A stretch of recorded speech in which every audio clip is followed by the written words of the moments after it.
सत्संगत जी, प्यार से कहना धन निरंकार जी। करके पहले फिर इसके साथ प्यार के बंधन में रहेंगे, एक इसको हर समय महसूस करते हुए, एहसास करते हुए रहेंगे, तो फिर ये जीवन वाकई ही कोई भी परिस्थिति का मोहताज नहीं है। फिर तो हर समय ये आनंद, ये सुकून ही जीवन में है, ये शांति, ये कामनेस, ये ब्लिस, हर समय एक यही एहसास। फिर चाहे तन स्वस्थ हो या अस्वस्थ, एक ये सुकून मन का वैसा ही कायम दायम रहेगा। तो ऐसा जीवन संतों ने समझाया है कि ऐसा जीवन जीना एक पॉसिबल है, हर एक के लिए ऐसा जीवन जीना एक मुनासिब है। तो कैसे इसको जिए? तो बात वही कि परमात्मा से जुड़ के हर समय के सुकून में रहें। और अब अगर आगे सोचें कि ये ब्रह्म ज्ञान भी जीवन में आ गया, एक निराकार के एहसास में भी रहने लगे, सेवा सुमिरन सत्संग भी करने लगे, पर एक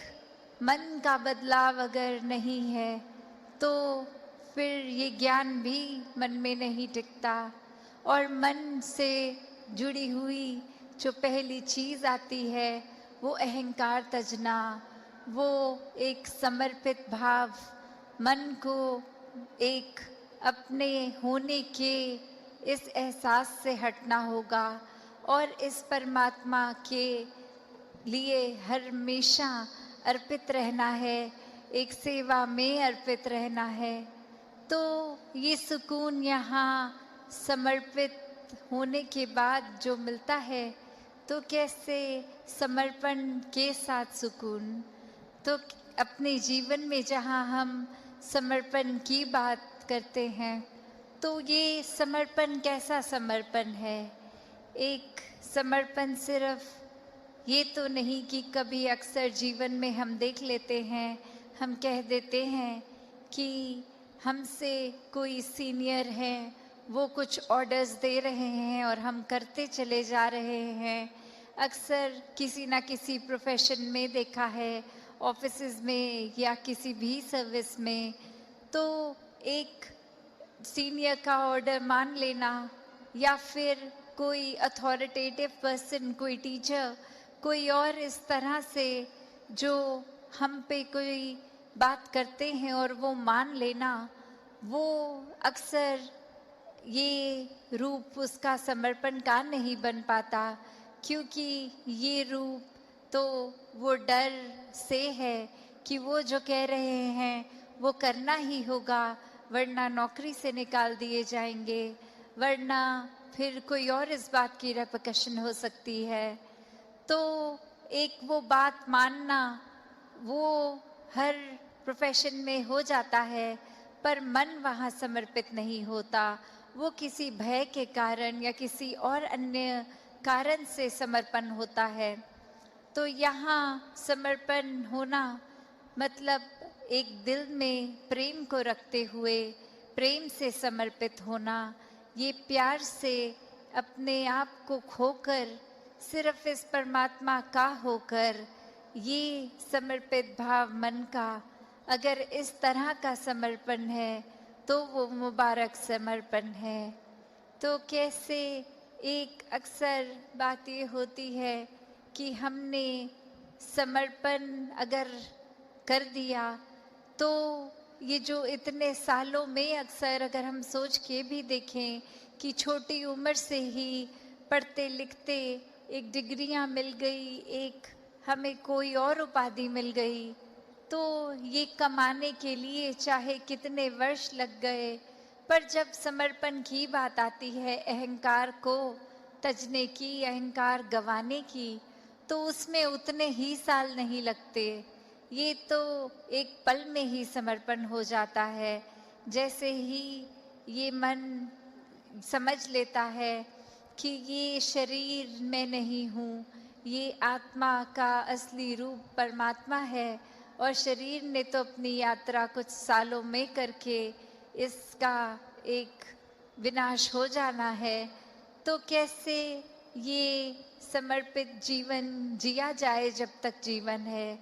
तो बात वही एक कहानी के साथ तास अपनी रखना चाहेगी कि एक बार एक गुरु के पास शिष्य आता है जो काफ़ी सालों के बाद, और आते ही अपने गुरु के आगे 1000 सोने की गिनियाँ दे देता है और ये कहता है कि इतने वर्ष मैंने कामकाज किया और बात मन में यही आती रही कि आपके सामने आशीर्वाद लेंगे जब 1000 गिनियाँ पूरी हो जाएंगी, और आज ये बोरी भर के आपके पास ये समर्पित करने के लिए आए हैं और आप इसको कबूल कीजिए। वहीं वो गुरु वो लेकर सामान अपने शिष्य से कहता है कि ठीक है, तुमने ये दी, मैंने स्वीकार करी, और अब ये जो सामने नदी बह रही है, सारी की सारी ये गिनियाँ उस पानी में बहा दो। और अब वो शिष्य के मन में सवाल कि क्या ये एक क्या ही बात हुई, इतनी मेहनत जो करी कि गुरु को देंगे और अब वो दे भी दिया, तो उसके बाद वो इसको अपने पास नहीं रख रहे हैं, वो इसको नदी में बहाने को कह रहे हैं। तो वहीं वो सवाल कि क्या फिर वो समर्पण था कि अगर एक क्या होगा अब उस वस्तु का, जिस तरह हम देना चाह रहे थे वो उस तरह अपनाई नहीं गई, उसको साथ तो कुछ और ही करने को कह दिया। तो वहीं ये ख्याल जहाँ उस शिष्य को आया और फिर वो अपने मन पे किसी तरह काबू करके, क्योंकि अब गुरु ने कहा था तो वो फॉलो करने के लिए किसी भी सोच विचार के साथ चला तो गया नदी किनारे कि ठीक है, अब कहा है तो ऐसा ही करना होगा। और वहीं काफ़ी देर हो गई और अब गुरु भी इंतज़ार कर रहा है कि ये इतनी देर से लौट के नहीं आया, इतनी देर क्यों लग रही है वो उसको वो सिक्के नदी में बहाने के लिए। तो फिर वो गुरु ही खुद उस नदी किनारे जाते हैं और क्या देखते हैं कि वो शिष्य एक एक करके सिक्के को फेंक रहा है, जिसकी वजह से वो बहुत ही देर लग रही है। वो एक बात फिर गुरु समझाते हैं कि ये समर्पण करना है तो इतनी देर क्यों लग रही है, समर्पण तो एक साथ ही किया जा सकता है, पूरी की बोरी को एक साथ ही नदी में बहाया जा सकता था, तो एक एक करके क्यों, इतनी देर लगा के क्यों। तो ये कहानी में तो ये मन की अवस्था ही है कि हम किस तरह एक अपने मन को इस तरह मान लेते हैं कि कोई अटैचमेंट हो गई, कोई और कारण से अगर ये लगा कि अपने जीवन का सुधार नहीं हो पाएगा। जैसे एक शायर ने भी बहुत खूबसूरती से लिखा कि गलत फहमियों से भी ख़त्म हो जाते हैं रिश्ते, गलती हमेशा कसूर की नहीं होती। कि अक्सर ये बात ज़रूरी नहीं कि कोई गलती ही हो, एक कसूर अगर किसी का है, एक वजह वो गलती नहीं, पर वो हमारी ही सोच, हमारी ही परसेप्शन, हमारा ही नज़रिया किसी को गलत देखने के लिए। और फिर एक वही भाव कि अगर हमने किसी को दोषी करार दे ही दिया है, एक हमने डिसीजन बना लिया है, तो फिर चाहे फैक्ट कुछ भी हो हमारी नज़र में, तो वो इंसान दोष के लायक ही है। हमने खुद ही उस इंसान को अपनी नज़र से गिरा लिया, चाहे उसने कुछ ऐसा किया हो ना किया हो। उस टाइम हम अपने दिमाग को, इस चेतनता को, ये रैशनल को भी नहीं एक सामने रखते, बस हमने सोच लिया तो हकीकत ही बन गई वो हमारी। तो अक्सर संसार में इंसान अपने बहुत सारे ऐसे सत्य बना लेता है, तो कैसे वो सच्चाई हमने सोच ली, वो कल्पना कर ली, तो वो एक हमारा ही नज़रिया, वो माय वे और द हाईवे वाली बात कि जो मेरे सोच है वही सही है, औरों की राय मैटर नहीं करती, औरों का तरीका मैटर नहीं करता। तो ऐसी सोच अगर है तो हमारी ग्रोथ कहाँ है उसमें? एक जीवन को फिर हमने इतना ही अपने आप अपनी ईगो से भर लिया, अपनी सोच से, अपने माइंडसेट को ही एक सही मानकर। तो कैसे इस जीवन में जब जिएंगे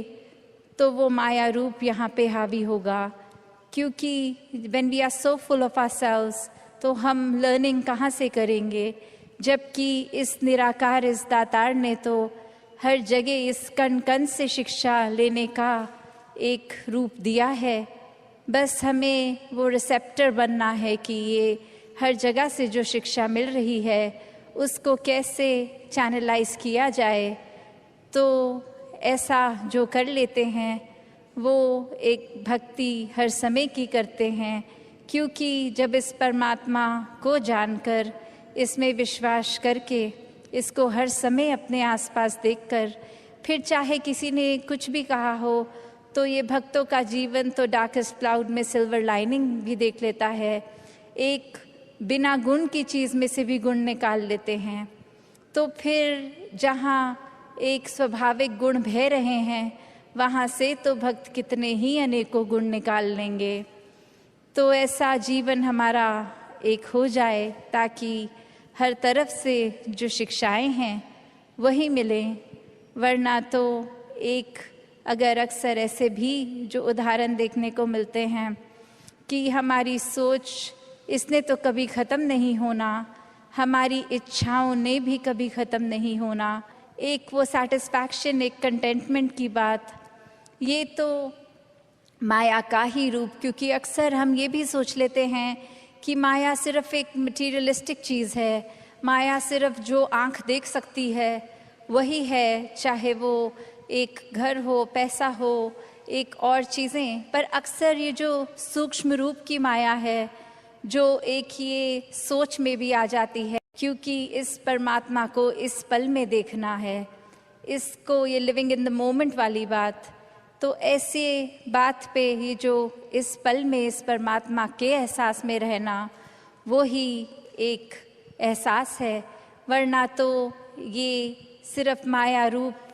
चीज़ों, वस्तुओं, रिश्तों से ऊपर ये सोच में भी आ जाती है। तो कैसे एक ये वही बात हो गई, जैसे एक कहानी भी है कि एक इंसान, उसको एक थोड़े से कुछ लोग मिले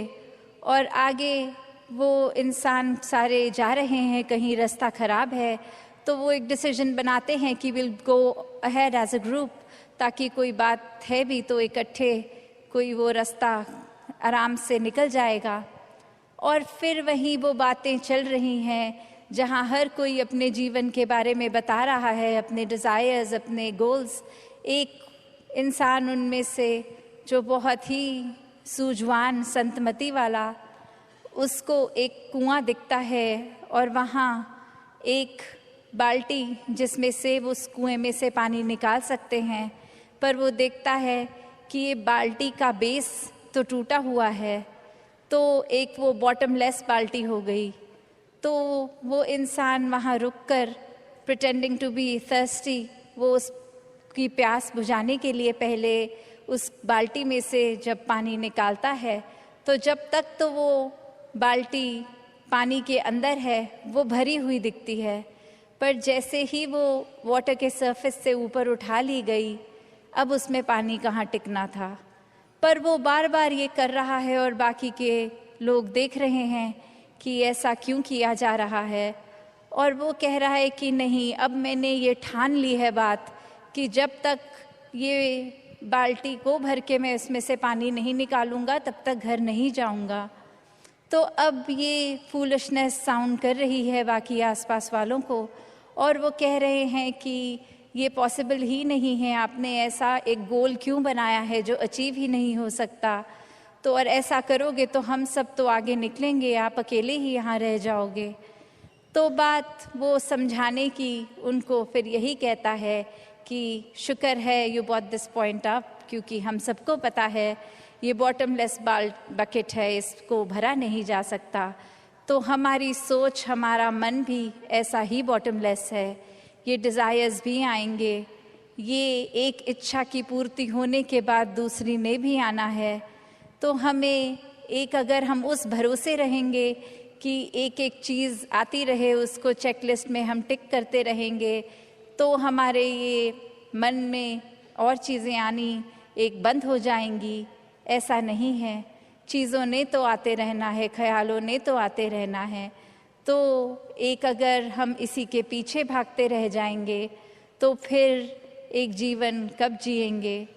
एक सेटिस्फैक्शन, कंटेंटमेंट की बात, ये सहज रूप में बहने की बात, ये स्थिरता की बात यहाँ आती है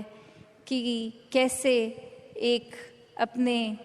चैनलाइज करने की बात, कि ये जो चीज़ है अगर हमारे लिए ज़रूरी है, वो कितनी ज़रूरी है उसको तो किया जाए, पर अंधाधुंध एक उस दौड़ में ना लगा जाए, वो रैट रेस में ना लगा जाए।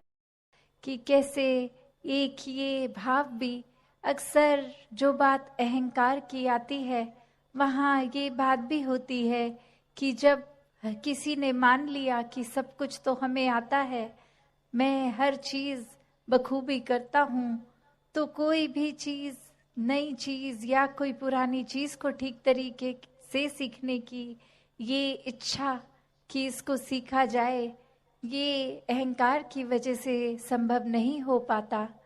तो कैसे अपने जीवन में जहाँ हर कोई ताउम्र छात्र रूप भी बना रहे, एक वो सीखना तो है, पर क्या सीखना है उस पे गौर करें। क्योंकि पूरा दिन अगर हम देखें तो ये आँखें भी, ये कान भी, ये ज़बान भी, ये बुद्धि से भी, हर तरह के ये जो हमें इनपुट्स मिल रहे हैं, तो क्या हर एक चीज़ सीख लेना समझदारी है? एक भलाई उसमें है क्या? नहीं। एक फिल्टर की जो बात होती है कि क्या चीज़ देखकर भी अनदेखी करनी है, क्या चीज़ों को अपनाना है, किसको छोड़ना है, वो चेतनता की बात है। और ये चेतनता ब्रह्म ज्ञान से जहाँ एक आत्महत्या के जीवन में, एक ये स्पिरिचुअल लाइफ में, तो हर समय ये बहुत ही अच्छा माध्यम, ये टूल।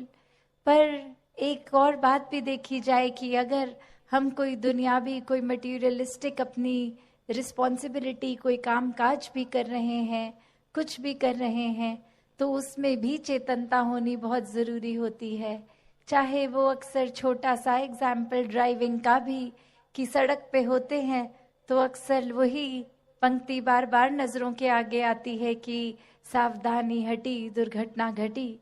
तो ये हर समय चेतनता की बात है कि कहाँ पे हैं हम इस समय, वो एक एक पल का हमें होश, वो खबर, उस पल में ही रहें।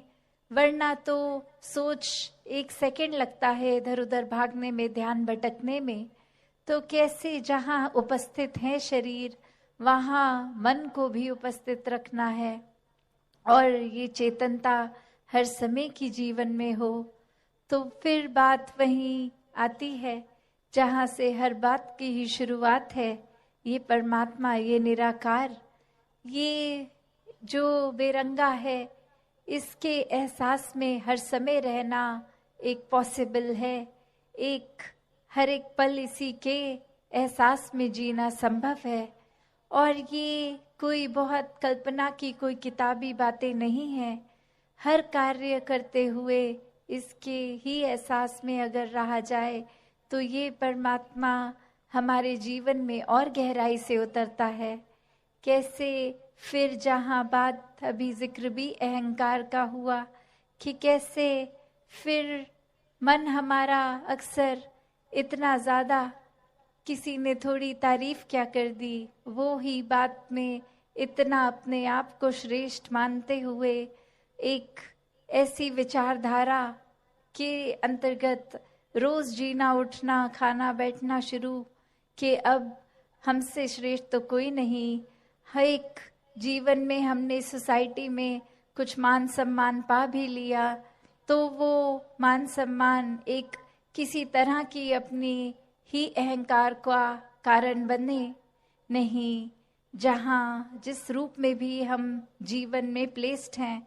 वो हमारे लिए अहंकार का कारण नहीं, विनम्रता का कारण होना चाहिए। कि अगर कोई जिम्मेवारी किसी रूप में है, चाहे वो घर के ही छोटे यूनिट में जिस तरह का भी या समाज में या कोई भी,